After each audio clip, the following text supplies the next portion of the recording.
O ego é dotado de um poder, de uma força criativa, conquista tardia da humanidade, a que chamamos vontade.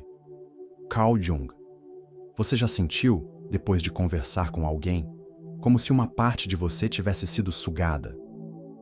Como se suas ideias tivessem perdido cor, seu pensamento perdido clareza e sua paz se dissipado sem explicação? Certas pessoas têm o poder silencioso de drenar sua energia, confundir sua mente, sabotar sua calma, sem manifestar maldade explícita, sem agressão visível, sem gritos. É como se ocupassem um espaço emocional que você nem sabia existir. E ao se afastar, você percebe. Era esse contato minúsculo que roubava sua força vital. Um dreno imperceptível, mas devastador. Carl Jung não criou categorias simplistas de pessoas tóxicas. Ele olhava mais fundo. Ele via a sombra ativa, os complexos inconscientes, os arquétipos que se manifestam em comportamentos sutis, como espelhos invertidos do que negamos em nós. O que acontece é que às vezes estamos tão dentro dessas relações que não enxergamos os sinais que estão contidos nelas. Neste vídeo, vamos fazer uma jornada cuidadosa por 6 tipos de presença emocional destrutiva que, segundo o pensamento junguiano, podem te afastar da sua integridade psíquica. Não é uma lista de julgamentos morais, é um convite à lucidez amorosa. É um chamado para que você reconheça os perfis que podem te arrastar para uma órbita que não é sua, para que possa escolher, com gentileza e firmeza, se preservar. Porque entender o que o inconsciente revela por trás das máscaras não é rejeição, é libertação. E essa liberação pode ser o primeiro passo para se reencontrar, mais inteiro, mais vivo, mais alinhado com quem você é de verdade. O primeiro tipo é o projetor da sombra. Ele não te escuta, ele te acusa. Mas a acusação não tem a ver com você. Ela nasce de algo dentro dele que ainda não foi reconhecido. Ele aponta os seus erros com precisão, mas não vê os próprios. Ele critica com severidade, o que no fundo é apenas um reflexo da sua dor não integrada. Carl Jung dizia: tudo aquilo que nos incomoda excessivamente no outro é muitas vezes um aspecto reprimido em nós mesmos. O projetor da sombra vive nesse ciclo. Ele combate no mundo externo a batalha que se recusa a enfrentar dentro de si. Ao seu lado está o escravo da persona. Diferente do primeiro, ele não ataca. Ele encanta. Ele parece sempre gentil, compreensivo, espiritualizado. Mas essa suavidade não vem da essência, vem do medo. Medo de conflito, medo de rejeição, medo de se olhar no espelho sem a máscara. A persona, para Jung, é o papel social que vestimos para sermos aceitos. E quando ela é inflada demais, cria uma dissonância entre o que mostramos e o que sentimos. A consequência? Relações falsas, onde tudo parece harmônico, mas nada é verdadeiro. Essas duas figuras, embora opostas na superfície, são irmãs na origem. Ambas nascem da negação de si. Uma explode para fora, a outra implode para dentro. Mas as duas contaminam quem se aproxima, porque não se trata do que fazem diretamente. Trata-se do campo inconsciente que criam, um campo onde o outro é usado como espelho, como fuga, como distração. Jung não diria: afaste-se dessas pessoas porque são más. Ele diria: afaste-se, porque se você não estiver consciente, acabará vivendo o conflito que é delas, como se fosse seu. E perder sua identidade no caos alheio é uma das formas mais silenciosas de adoecer. O terceiro tipo é o possuído pelo complexo de vítima. Ele não pede ajuda, ele prende. Ele está sempre injustiçado, sempre sofrendo, sempre em desvantagem emocional. Mas há algo mais profundo por trás dessa posição de fraqueza constante. Uma identidade inconsciente construída em torno da paralisia emocional. Jung nos ensinava que os complexos são agrupamentos de experiências não resolvidas que tomam o controle da psique. E o complexo da vítima tem um magnetismo sombrio. Ele te transforma no salvador, no suporte, no responsável pelo que não é seu. Você se aproxima por empatia e, aos poucos, se afunda por exaustão. Nada do que faz é suficiente. Nada do que oferece é visto como verdadeiro alívio. Porque o que o possuído pelo complexo de vítima busca, sem saber, não é solução, é atenção. É confirmação da própria impotência. Ele precisa sofrer para se sentir alguém. E para isso, precisa que alguém assista a sua dor, dia após dia, ciclo após ciclo. E junto dele, há o quarto tipo, o invasor psíquico.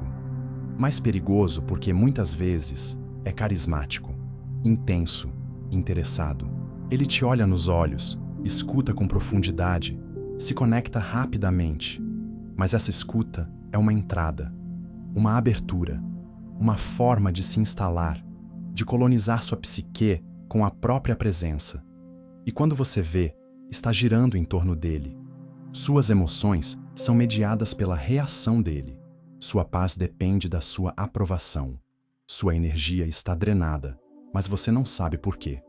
Jung falaria de possessão arquetípica, de quando o outro se torna um centro magnético de poder psíquico e você, sem perceber, entrega seu eixo.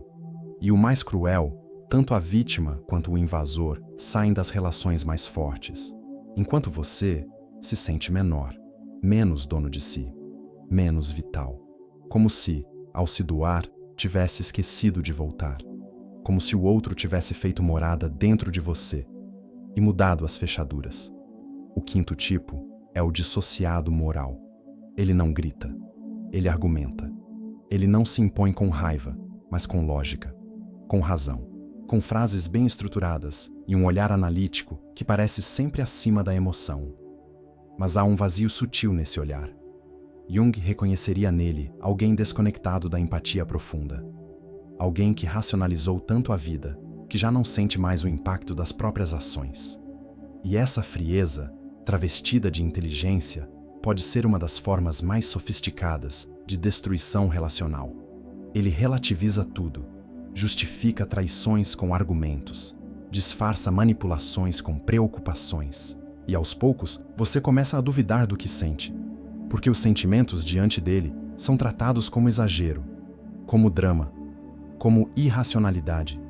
E você, querendo ser compreendido, começa a se calar, a se moldar, a aceitar. O sexto tipo, por outro lado, é o oposto na superfície, o refém do instinto não integrado. Ele sente demais, mas não processa. Explode, implora, consome, desregula, está preso aos impulsos, vícios, compulsões, explosões emocionais ou sexuais. Jung diria que esse é alguém cuja sombra tomou o leme, onde o ego não tem mais governo sobre os instintos. E tudo vira urgência, desejo, carência. Ambos, o dissociado e o refém, são versões de um ego dominado pela sombra. Um é frio como navalha, o outro, quente como incêndio. Mas os dois, à sua maneira, queimam, corrompem o ambiente ao redor, invertendo valores, desregulando afetos, tornando o vínculo um campo de guerra invisível, onde, por mais que você tente amar, algo em você vai se destruindo sem perceber. E é aí que mora o perigo real, quando o vínculo adoece, mas a alma ainda insiste. Quando tudo em você grita que não faz bem, mas o coração, condicionado, ainda espera mudança. E esperar demais, perto de quem nunca se vê, é um risco psíquico profundo. Como se proteger dessas presenças que silenciosamente corroem a alma? Jung não ofereceria um manual externo. Ele apontaria para dentro.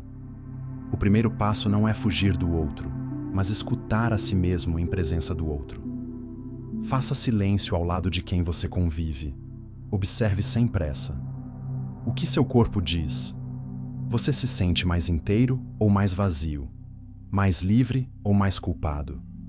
A mente pode se confundir, mas o corpo não mente. Jung via cada relacionamento como um campo simbólico de trocas energéticas e inconscientes. Se você não reconhece os sinais, será tragado por eles. Se não entende o jogo, vira peça. Se não sente o impacto, normaliza o dano.